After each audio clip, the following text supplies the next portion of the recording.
Bapak, terima kasih buat kesempatan yang luar biasa dalam ibadah ini. Kami rindu mendengar apa yang menjadi isi hati-Mu untuk setiap kami. Pakai hamba-Mu ini Tuhan, perlengkapi hamba-Mu, perlengkapi setiap kami, urapi firman-Mu, sehingga setiap firman Tuhan ini boleh berakar, bertumbuh dan berbuah lebat dalam kehidupan setiap kami. Dan jadikan kami para pelaku firman-Mu Tuhan. Terima kasih Tuhan, tegur kami, ajar kami, hibur kami, supaya setiap firman ini boleh masuk dalam kehidupan kami dan membawa perubahan dalam kehidupan kami. Terima kasih Bapa, biar kuasa kehidupan Kristus, kuasa kebangkitan Kristus mengalir, memerintah atas setiap kami. Di dalam nama Tuhan Yesus Kristus, haleluya. Sama-sama kita katakan, amin. Nah, saya akan bahas tentang pergantian tahun. Saudara, kita ada di awal tahun, di minggu pertama, minggu kedua 2024, saudara. Dan apa sih sebetulnya yang Alkitab catat, Alkitab katakan tentang pergantian tahun? Nah, saudara, waktu saya pelajari ternyata ada beberapa hal yang terjadi menurut Alkitab tentang kata pergantian tahun. Saudara, memang ada perbedaan penanggalan kata pergantian tahun yang Alkitab catat dengan pergantian tahun yang kita rayakan. Kalau kita ini kan merayakan pergantian tahun menurut penanggalan Gregorian, saudara ya, dari 1 Januari sampai 31 Desember. Tetapi kalau di dalam Alkitab, kata pergantian tahun itu merujuk kepada the spring season. Ya, di dalam Alkitab itu merujuk kepada the spring season. Ini berbeda dengan Rosh Hashanah. Awal tahun dari tahun baru Yahudi ini beda, bukan saudara ya. Yang kita bahas ini bukan Rosh Hashanah. Yang kita bahas adalah Alkitab mencatat dengan begitu clear, begitu jelas dalam terjemahan Indonesia adalah pergantian tahun. Nah, pergantian tahun pada orang Israel, apakah itu petaka ataukah berkat ataukah apa yang terjadi? Mari kita lihat saudara, kita mau belajar tentang kata pergantian tahun. Nah saudara, mungkin dalam pergantian tahun yang kita alami 2023 menuju 2024. Tidak semua di antara kita mengalami yang namanya berkat Tuhan. Tidak semua mengalami yang namanya jawaban Tuhan. Tidak semua mengalami yang namanya resolusi yang sudah kita buat 2023 tercapai di 2023 akhir. Banyak hal mungkin belum tercapai. Mimpi-mimpi, doa-doa yang kita panjatkan, mungkin banyak yang masih menjadi PR yang belum terjadi. Nah saudara, hari ini kita mau belajar bagaimana sejujurnya saudara, apa yang akan terjadi 2024 itu bergantung kepada keputusan kita. Sama-sama dengan saya katakan keputusan. Belum semua, sama-sama dengan saya katakan keputusan. Nah saudara, mau kita misalkan berkata, aduh Pak saya tapi mengawali 2024 saya kecewa karena saya disakiti oleh orang lain. Saya disakiti oleh suami saya disakiti oleh mertua saya disakiti oleh istri saya. Saudara, apapun alasan kita, sebetulnya keputusan di tangan kita loh. Saya punya quotes buat saudara hari ini. Hatiku milikku, tugasku yang jaga. Setuju nggak? Hatiku punya siapa? Punya aku. Tugas siapa yang jaga, saudara? Tugasku. Sama-sama dan saya katakan hatiku milikku, tugasku yang jaga. Kita nggak bisa menyalahkan, iya habis Pak, suami saya tuh gitu Pak sifatnya. Walaupun suamimu sifatnya begitu, istrimu sifatnya begini, tetapi hati kita itu punya kita.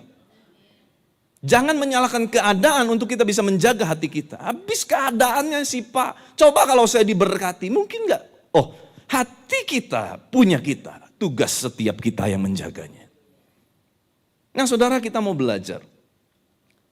Bagaimana pertama kali Alkitab mencatat tentang kata pergantian tahun di 2 Raja-Raja pasal 13 ayat 20, saudara ya. Sesudah itu matilah Elisa. Elisa adalah nabi Tuhan yang melakukan tanda mujizat 2 kali lipat lebih banyak dari Elia pendahulunya. Sesudah itu matilah Elisa, lalu ia dikuburkan.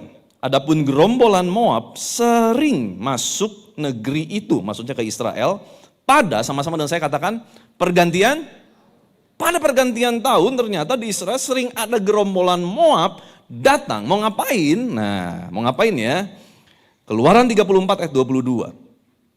Ngapain tuh gerombolan Moab setiap pergantian tahun suka datang? Hari raya 7 minggu, yakni hari raya buah bungaran dari penuaian gandum, haruslah kau rayakan. Juga hari raya pengumpulan hasil pada, sama-sama dengan saya katakan, pergantian tahun. Nah jadi saudara, kenapa gerombolan Moab suka datang ke Israel pada pergantian tahun? Karena pergantian tahun itu di Israel sedang ada pesta. Pesta apa? Pesta perayaan hari raya 7 minggu, juga pesta untuk penuaian gandum. Saudara, kalau penuaian gandum itu berkat atau bukan berkat? Saudara? Berkat. Jadi orang Israel waktu itu lagi diberkati, saudara. Saudara dengar ini. Di mana engkau diberkati, di sana pasti selalu ada si pencuri berkat. Di mana engkau diberkati dalam area apapun dalam hidupmu, iblis gak mungkin tinggal diam untuk tidak mencuri, membunuh, membinasakan. Karena memang iblis adalah pencuri, pembunuh, pembinasa. Jangan ada yang pernah berpikir mau berteman dengan iblis, saudara. Oh Pak, iblis itu ada dua, iblis baik, iblis jahat. Iblis ya iblis, saudara. Nggak ada iblis baik, iblis jahat, saudara. Iblis pokoknya Alkitab mencatat tugasnya, tujuannya, niatannya, motivasinya apa? Membunuh, mencuri, membinasakan. Karena iblis nggak punya, makanya dia mencuri. Apa yang kau punya, yang datang dari Tuhan, oh dia nggak akan tinggal diam membiarkan itu. Dia tidak akan membiarkan engkau diberkati dalam perusahaanmu. Dia tidak akan diam membiarkan engkau diberkati dalam rumah tanggamu. Dia tidak akan diam membiarkan engkau diberkati dengan damai sejahtera. Dia akan berusaha mencuri itu. Siapa yang bisa dicuri sama iblis? Yang buka celah hidupnya. Yang membiarkan dosa di dalam hidup. Yang membiarkan dirinya untuk tidak menabur yang baik. Saudara, apa yang kita tabur pasti kita tuai. Katakan amin. Saudara mau menabur apa 2024? Karena entah pertengahan tahun, entah akhir tahun, entah kapanpun, pasti apapun yang kita tabur, pasti kita tuai. Mau itu yang baik, mau itu yang jahat. Saya mendorong saudara semua, kita akan menabur yang baik 2024. Supaya kita menuai yang baik 2024. Kasih tepuk tangan yang meriah buat Tuhan, saudara. Saudara, yang pertama kita belajar dari ayat ini, ternyata pergantian tahun adalah waktunya sebetulnya menuai berkat panen. Dari mana bisa ada berkat panen? Ya pasti harus ada taburan panen, saudara. Kalau nggak ditabur nggak mungkin bisa panen. Maka dari itu saudara, kalau mau melihat 2024 kita akhiri dengan banyak berkat Tuhan, taburlah dari sekarang yang baik. Makanya kitab Galatia pasal 6 ayat 9 bilang gini, jangan kita jemu berbuat baik. Karena apabila sudah datang waktunya, pasti ini waktunya akan datang. Kita akan menuai. Jika kita tidak menjadi, aduh Pak malas bikin baik terus sama pembantu. Pembantu di rumah toksik. Waduh, pembantu toksik. Pembantu di rumah gak pernah membalas yang baik, keluar masuk seenak perut. Saya cuman bayarin terus ongkos yayasan. Ngapain berbuat baik sama pembantu di rumah? Kita berbuat baik bukan supaya orang lain membalas kebaikan kita.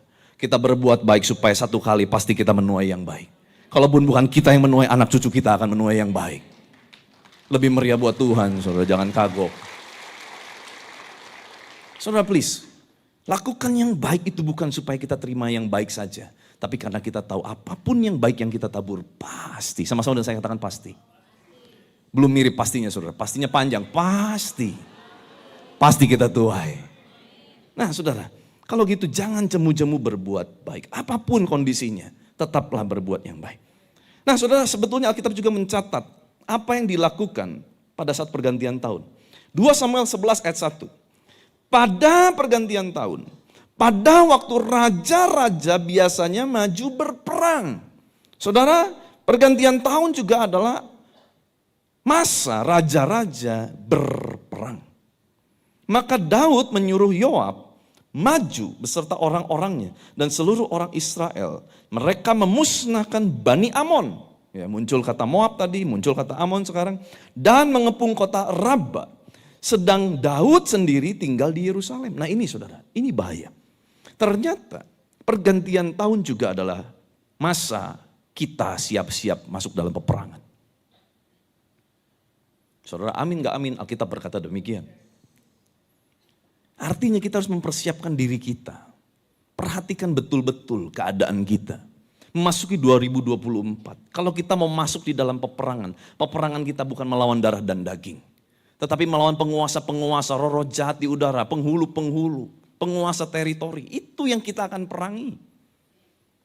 Saudara, bagaimana kita bisa menang dalam peperangan kalau kita tidak ada di dalam medan pertempuran yang tepat? Karena tidak semua peperangan harus kita perangi, saudara. Dengar ini, tidak semua peperangan harus kita perangin. Contohnya apa Pak peperangan yang kita nggak usah perangin? Perang sama mertua, perang sama suami, perang sama istri, perang sama anak. Itu bukan peperangan yang kita harus perangi, saudara. Halo? Peperangan kita melawan apa? Roh jahat, kuasa-kuasa kegelapan yang mengikat jiwa-jiwa supaya tidak bisa dilepaskan. Yang mengikat pengenalan akan Allah. Benteng-benteng dan siasat musuh. Yang menghambat pengenalan akan Allah. Menghambat penuaian. Bisa dari apa? Ego kita. Masa lalu kita, trauma-trauma kita. Yang menghambat kita berjalan di dalam rencana Tuhan. Yang menghambat kita menabur yang baik. Kenapa? Karena dari dulu hidup saya biasa dijahatin orang Pak. Saya gak mau baik-baik sama orang. Itu kan penghambat saudara. Itu yang kita harus perangi. Supaya kita bisa masuk di dalam tahun yang penuh berkat Tuhan. Apalagi ini tahunnya dikatakan tahun untuk bangkit dan menjadi terang. Orang menjadi terang pasti di tengah kegelapan. Kalau sudah terang, saudara menyalakan lampu, tidak kelihatan terangnya saudara. Terang pasti akan tampak di tengah kegelapan. Saat keadaanmu mulai gelap, saat engkau mungkin dalam keadaan tertekan, saat mungkin keadaan semakin menekan engkau hari lepas hari, di sanalah terang kita bercahaya.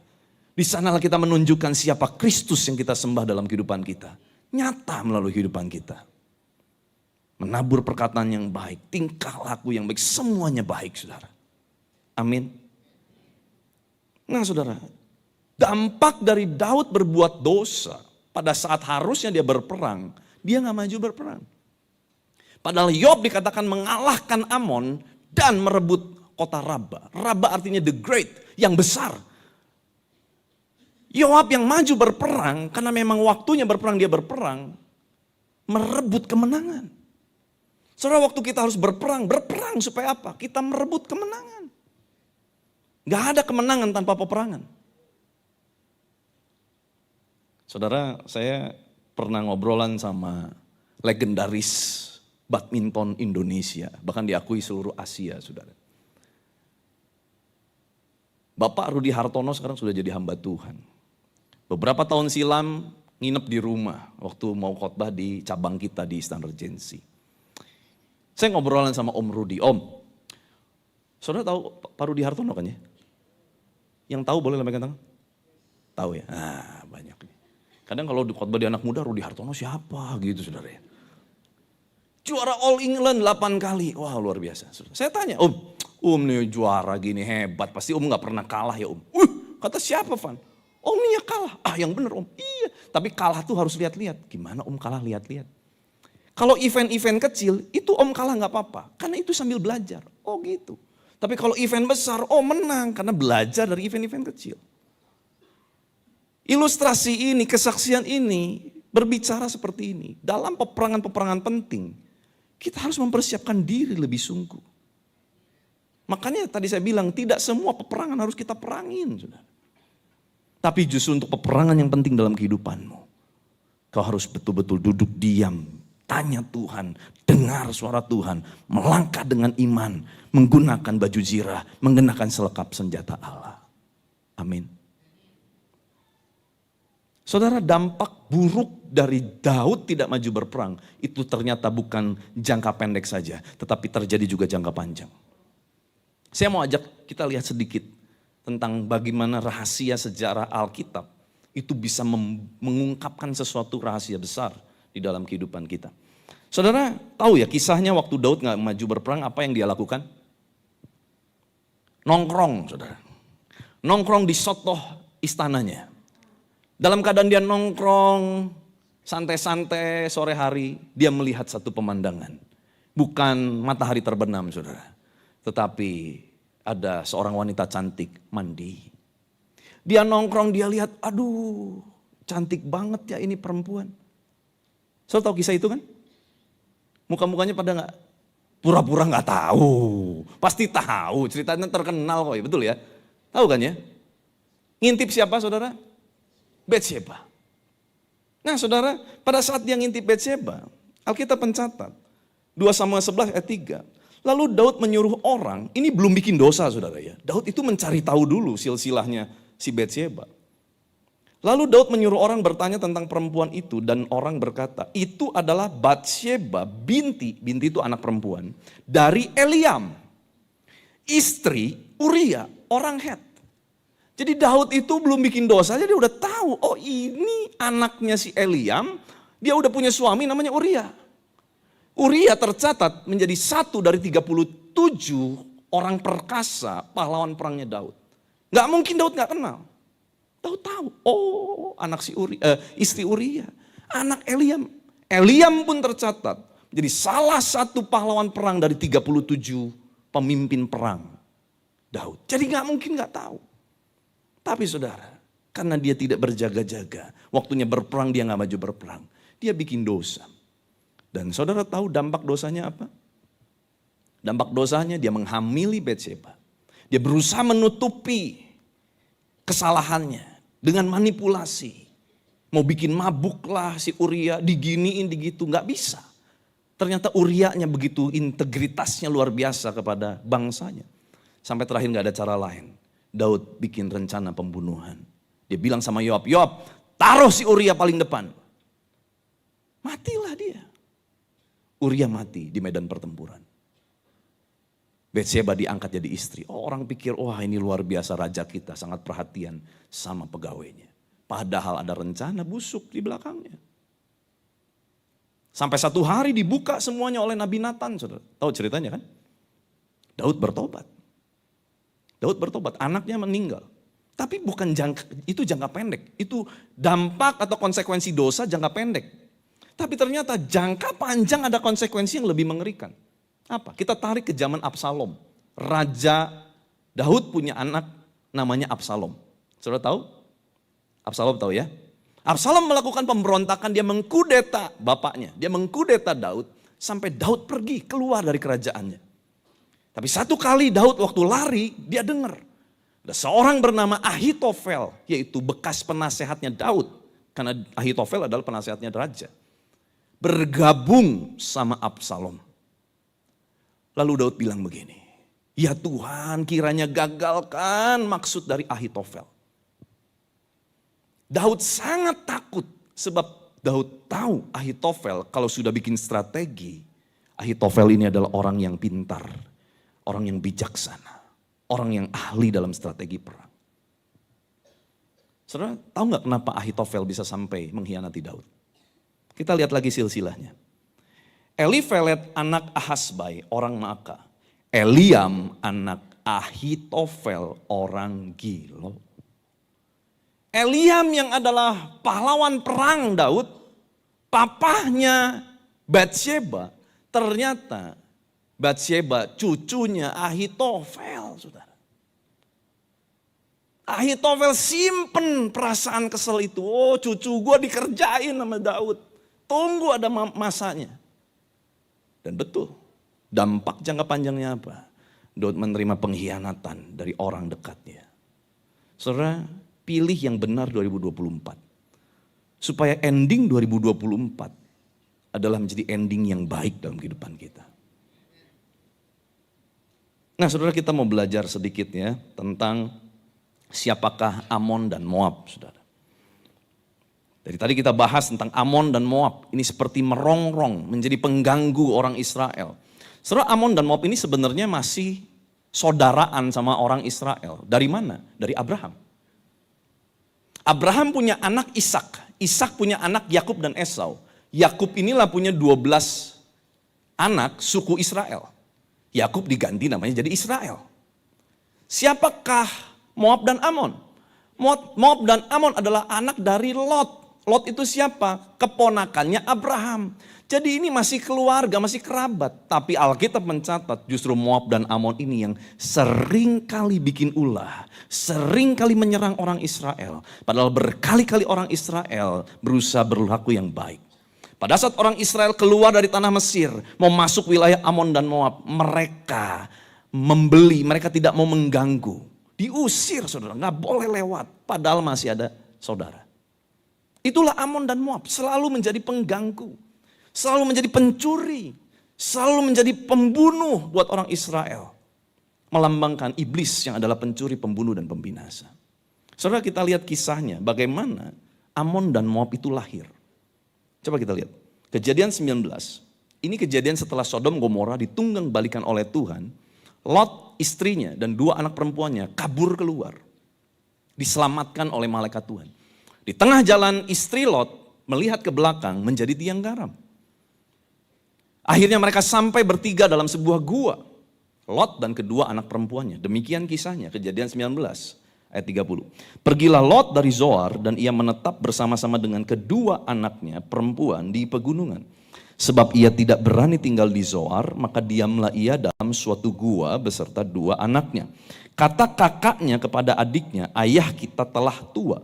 Dan tidak ada laki-laki di negeri ini yang dapat menghampiri kita, saudara perhatikan kata ini, seperti kebiasaan seluruh bumi.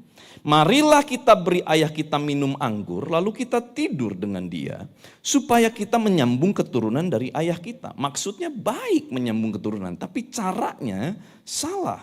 Pada malam itu mereka memberi ayah mereka minum anggur, lalu masuklah yang lebih tua untuk tidur dengan ayahnya, dan ayahnya itu tidak mengetahui ketika anaknya itu tidur dan ketika ia bangun. Keesokan harinya berkatalah kakaknya kepada adiknya, tadi malam aku telah tidur dengan ayah. Baiklah malam ini juga kita beri dia minum anggur. Masuklah engkau untuk tidur dengan dia supaya kita menyambung keturunan dari ayah kita. Demikianlah juga pada malam itu mereka memberi ayah mereka minum anggur. Lalu bangunlah yang lebih muda untuk tidur dengan ayahnya. Dan ayahnya itu tidak mengetahui ketika anaknya itu tidur dan ketika ia bangun. 36. Lalu mengandunglah kedua anak Lot itu dari ayah mereka. Incest saudara. Yang lebih tua melahirkan seorang anak laki-laki dan menamainya Moab. Dialah bapa orang Moab yang sekarang. Yang lebih muda pun melahirkan seorang anak laki-laki dan menamainya Ben-Ami. Dialah bapa Bani Amon yang sekarang. Nah saudara, dari kisah ini kita bisa menarik ada 5 kesimpulan dari mana Amon dan Moab ini dilahirkan. Dari mana Amon dan Moab ini berasal. Yang pertama, Amon dan Moab lahir dari sebuah ketakutan. Zaman itu belum ada yang namanya sosial media, belum ada yang namanya update status, belum namanya WhatsApp, saudara.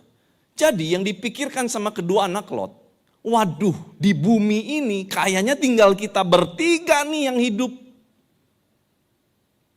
Gak ada lagi nanti laki-laki di dunia ini yang bisa menyambung keturunan buat kita. Jadi akhirnya apa? Dia ambil keputusan dalam keadaan ketakutan. Saudara dengar ini. Kalau engkau mengambil keputusan dalam keadaan ketakutan. Sebagai dasar engkau membangun bangunan kehidupanmu 2024. Dasar itu akan roboh saudara. Kita tidak bisa membangun satu dasar atas dasar ketakutan. Alkitab mencatat ketakutan tidak berasal dari Tuhan. 2024 gak bisa kita mulai dengan dasar ketakutan. Engkau yang adalah pemimpin-pemimpin. Jangan sampai engkau mendasari kepemimpinanmu dengan dasar menebar ketakutan. Ngancem orang. Nakut-nakutin orang. Menindas orang. Apapun yang kau bangun di atas dasar ketakutan. Bangunan itu tidak akan pernah bisa utuh. Di sini ada ahli bangunan, kontraktor. Ada kontraktor? Ahli sipil? Gak ada saudara dari sekian banyak. Ada kali satu kontraktor? Saudara saya mau tanya, kira-kira semakin tinggi sebuah bangunan, dasarnya harus semakin dalam atau semakin pendek? Lah itu tahu semua saudara. Saudara, apapun dasar yang kita bangun atas dasar ketakutan, apapun yang kau bangun di atasnya, tidak akan bertahan. Orang tua yang hadir, jangan mendasari cara mendidik anak dengan cara mengancam. Memberitahu atas dasar sayang, ya harus, tapi bukan mengancam anak. Percaya saudara, engkau ngancam anak, anakmu akan tumbuh menjadi anak yang suka takut untuk mengambil keputusan. Segala sesuatu yang didasari dengan dasar ketakutan, tidak akan bertahan. Kedua, Amon dan Moab lahir dari apa? Lahir dari kebiasaan cara hidup dunia. Tadi ayatnya jelas, 31 bagian B. Mari kita nyambung keturunan seperti kebiasaan seluruh bumi. Kebiasaan seluruh bumi, ingat sebelumnya mereka tinggal di Sodom. Mereka terbiasa dengan gaya hidup orang Sodom. Orang dunia yang gaya hidupnya gak karu-karuan. Dan mereka berusaha untuk hidup seperti gaya hidup dunia. Seperti kebiasaan dunia. Saudara, kita anak-anak Tuhan, kita gak bisa hidup dengan cara dunia. Katakan amin. Dunia punya namanya pembukuan 1, 2, 3, dan 4 bahkan. Anak Tuhan gak boleh. Kita harus beda. Makanya Alkitab berkata, diminta bajumu kasih jubahmu. Diminta berjalan 1 mil, jalan 2 mil. Tampar pipi kanan, tendang Pak, bogem kalau perlu, habisin. Itu cara dunia. Dia jahat sama saya, tunggu ya, saya bisa lebih jahat sama dia. Sudah itu dunia. Kita anak-anak Tuhan, anak-anak terang, kita tidak melakukan hal itu, katakan amin. Jangan hidup dari cara kebiasaan dunia ini. Kita berbeda. Dalam berbisnis saudara harus berbeda. Dalam mendidik anak berbeda. Dalam segala aspek berbeda. Kita anak-anak terang. Yang ketiga, Amon dan Moab lahir dari sebuah pengelabuan atau penipuan. Kenapa? Kedua anak perempuannya nipu bapaknya sendiri. Marilah kita beri ayah kita minum anggur lalu kita tidur dengan dia supaya kita menyambung keturunan. Saudara, walaupun maksudnya bagus menyambung keturunan, tapi kalau dasarnya adalah pengelabuan atau penipuan, saudara tidak akan bertahan. Saudara mungkin mencapai satu posisi di dalam pemerintahan atau di dalam pekerjaanmu dengan cara engkau melakukan pengelabuan. Saudara, bahaya itu saudara. Bahaya. Jangan. Lebih baik engkau mulai dari dasar. Lebih baik engkau pelan-pelan. Gak perlu instan. Tetapi itu cara Tuhan. Cara yang benar. Tapi pas saya baik-baik aja. Sekarang baik-baik aja. Ikut Tuhan kita bukan lari sprinter. Ikut Tuhan kita lari maraton. Sekarang mungkin tampaknya engkau lebih dulu dari orang lain. Tapi nanti orang-orang yang mungkin bertahan di masa kesukaran itulah yang akan berjalan jauh lebih cepat dari Anda. Jangan mendasari hidupmu dengan pengelabuan. Bahaya saudara. Yang keempat, Amon dan Moab lahir dari mana? Lahir dari menyembunyikan kebenaran. Ayat 33 bagian B, dan ayahnya itu tidak mengetahui ketika anaknya itu tidur dan ketika ia bangun. Padahal ada beberapa kesempatan untuk mereka mengutarakan kebenaran. Karena kejadiannya gak terjadi satu hari. Ini terjadi dalam beberapa hari. Mereka merencanakan, mereka bikin mabuk dulu. Setelah yang kakaknya tidur, besok pagi makan sarapan bareng. Mereka diem-dieman, gak ngomong apa-apa, sepertinya baik-baik aja. Mereka menyembunyikan kebenaran. Saudara, saya ngomong begini bukan berarti kita harus jadi ember bocor saudara ya. Kemana-mana kita ngomong, bukan saudara. Tapi Alkitab mengajar kita, ya di atas ya, tidak di atas tidak. Selebihnya dari si jahat. Jangan menyembunyikan kebenaran. Kalau ditanya dan memang kita harus ngomong tentang kebenaran, kita harus ngomong yang benar, bukan ngomong yang nyaman. Karena terkadang kebenaran itu tidak nyaman didengar. Salah is salah, benar is benar. Di antaranya tidak ada. Amin. Yang kelima, Amon dan Moab lahir dari kesalahan yang berulang. Kenapa? Saudara, siapa yang tahu kisah tentang Nuh mabuk? Waktu dia turun dari bahtera, dia bikin kebun anggur, dia mabuk. Sampai Ham anaknya kena kutuk gara-gara melihat ketelanjangan ayahnya dan tidak menutupinya. Tahu kisah itu? Yang tahu boleh lambaikan tangan? Cukup banyak. Kita aja yang bukan keturunan Israel tahu kisah itu, betul gak? Udah berapa ribu tahun kita tahu kok. Saudara, apalagi Lot. Apalagi anak-anaknya. Gak mungkin. Orang Israel punya kebiasaan, mereka menceritakan adat istiadat mereka turun-temurun. Kisah-kisah itu mereka ceritakan. Makanya sejarah orang Israel termasuk salah satu sejarah yang cukup tua. Pasti Lot dan anak-anaknya tahu tentang Nuh mabuk dan mengakibatkan kekacauan. Tapi kok bisa-bisanya ide yang sama dimunculkan untuk mengelabui bapaknya. Pakai cara apa? Dibikin mabuk, saudara. Saudara, kita udah tahu lah 2023 lubang-lubang yang kita jatuh di dalamnya. Karena hal-hal yang salah yang kita lakukan. Jangan kita ulangi 2024, saudara. Kita mau lihat 2024 jadi tahun lebih baik, amin. Jangan ulangi kesalahan yang lalu. Sudah tahu salah ngebully orang, jangan ngebully orang, saudara. Tapi Pak, kalau nggak ngebully dia waktu ngumpul nggak seru. Tapi jangan kan salah. Udah tahu salah ya mbok selesai, jangan diterusin. Halo? Yes? Kita mau lihat 2024 jadi tahun lebih baik? Keputusan di tangan kita, kasih tepuk tangan yang meriah buat Tuhan.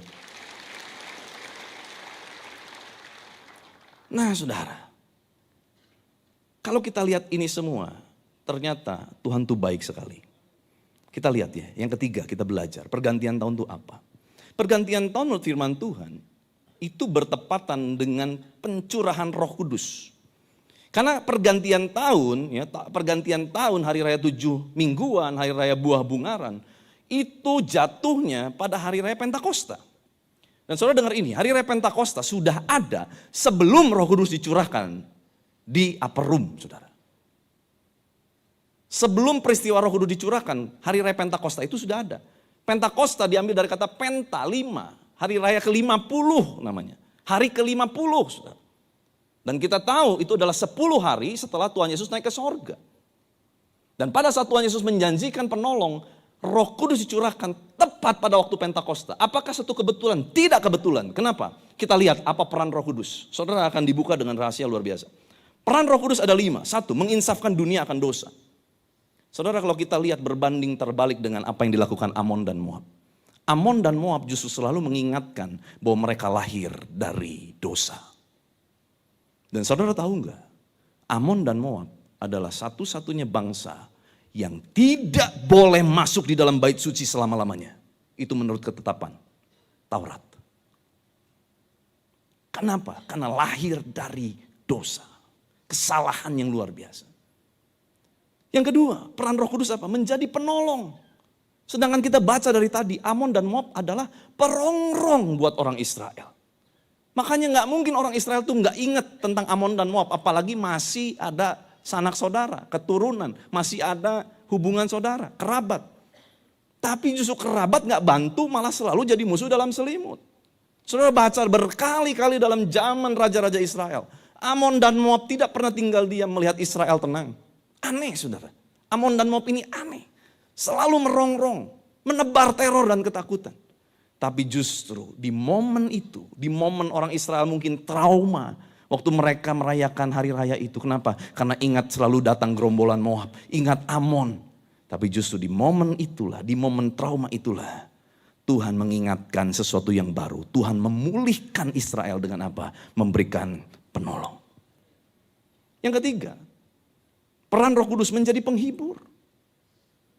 Sedangkan Amon dan Moab selalu membawa duka cita, kesedihan buat bangsa Israel. Keempat, Roh Kudus menyertai orang percaya. Amon dan Moab mencerai-beraikan orang percaya, saudara. Sekali lagi, Amon dan Moab ini adalah lambang dari si jahat, pencuri, pembunuh, pembinasa. Yang kelima, Roh Kudus memberi kuasa supaya kita bisa menjadi saksinya. Amon dan Moab justru menebar teror ketakutan supaya bangsa Israel tidak hidup dalam kemenangan. Lihat bagaimana terbalik semua. Dan saya yakin kenapa Tuhan curahkan pada peristiwa bertepatan dengan Pentakosta. Karena Tuhan mau mengingatkan kita, sesulit apapun, sejahat apapun si iblis yang mau merongrong hidup kita, selalu akan ada penolong yang setia buat setiap kita, Roh Kudus. Saudara tidak sendiri, apapun keadaanmu, mungkin kau lagi terpuruk banget hari-hari ini. Saudara ada Roh Kudus, jangan takut. Jangan takut saudara. Firman berkata takutlah, tunduklah kepada Allah, lawanlah iblis, maka dia akan lari. Tunduk sama Tuhan, dengar firman, kerjakan firman, saudara. Dan yang terakhir, saudara.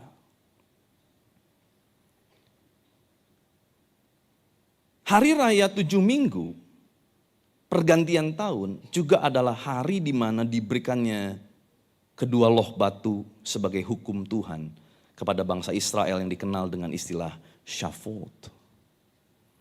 Shavuot adalah hari raya, bertepatan juga, ini hari raya Shavuot, itu pas di hari raya 7 mingguan. Diperingatinya turunnya dua loh batu yang ditulis oleh tangan Tuhan sendiri. Hukum Taurat diberikan kepada bangsa Israel. Hal yang keempat yang kita bisa belajar adalah Tuhan mau hidup dalam pergantian tahun adalah hidup dalam keteraturan. Makanya dikatakan Roh Kudus adalah roh yang teratur.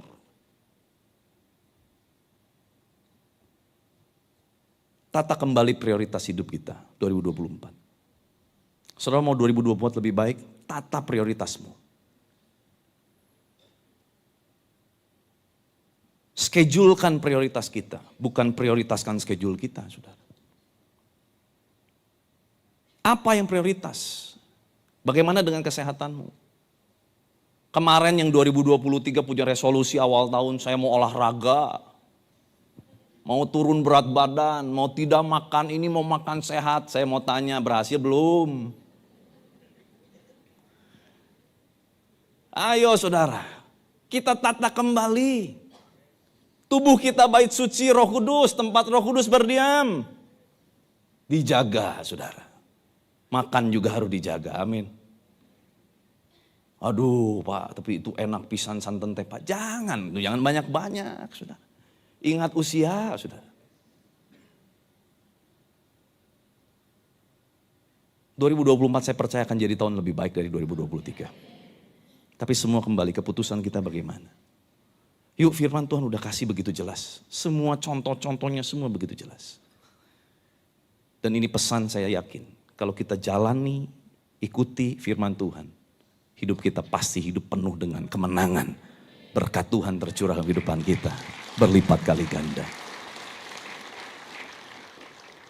Yuk kita sama bangkit berdiri yuk sama-sama yuk. Kita akhiri ibadah kita.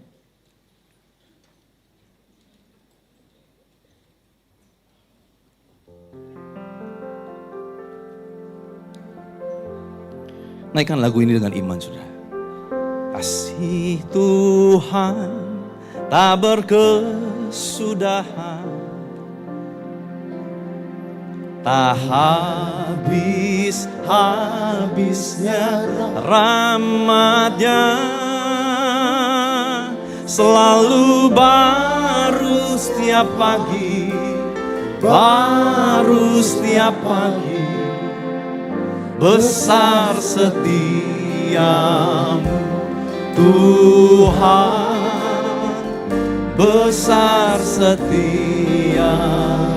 Lagi kata kasih Tuhan tak berkesudahan. Amin. Tak habisnya rahmat-Nya, selalu baru tiap pagi, baru setiap pagi, besar setiamu Tuhan, besar setiamu, selalu baru setiap pagi. Angkat imanmu, biarlah terus kasih Tuhan penuh dalam hidup kami. Besar setia. Lagi katakan selalu baru tiap pagi, baru tiap pagi. Tidak peduli apapun masalah kami di hari sebelumnya, waktu pagi datang maka berkat Tuhan selalu baru. Terakhir katakan selalu baru amin.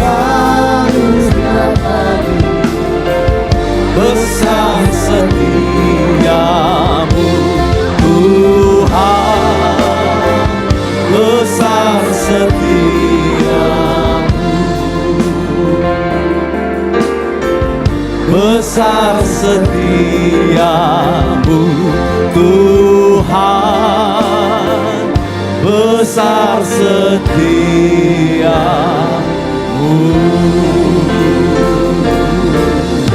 Haleluya. Meteraikan firman-Mu untuk setiap kami Tuhan. Hamba-Mu selesai, Engkau belum selesai. Engkau dengan otoritas-Mu sendiri yang akan menjamah setiap umat-Mu. Sehingga setiap kami yang sakit kami mendapat kesembuhan. Yang lemah kami mendapat kekuatan. Yang putus asa kami punya pengharapan. Yang susah Tuhan beri penghiburan. Yang miskin diberkati. Pintu pekerjaan terbuka. Pintu promosi terbuka. Pintu kesembuhan terbuka. Terjadi di dalam nama Yesus. Pemulihan keluarga lepas keluarga. Terima kasih Tuhan, kami terima Tuhan. Mereka yang rindu punya keturunan, mereka yang rindu punya jodoh, Tuhan Kau berkati 2024. Kami akan terus menabur yang baik, sehingga akhir 2024 kami akan melihat berkat-berkat Tuhan akan dicurahkan dengan luar biasa dalam kehidupan setiap anak-Mu. Terima kasih Tuhan. Terima kasih Bapa. Terima kasih. Meteraikan firman-Mu oleh kuasa darah Yesus Kristus. Dan iblis tidak bisa ambil bagian, tidak bisa curi setiap benih firman yang sudah ditaburkan. Dan setiap tanah hati umat-Mu menjadi tanah hati yang subur. Setiap firman Tuhan akan berakar, bertumbuh, berbuah. Ada yang 30, 60, bahkan 100 lipat kali ganda. Di dalam nama Tuhan Yesus Kristus. Haleluya, sama-sama katakan. Amin. Tuhan Yesus berkati. Puji Tuhan.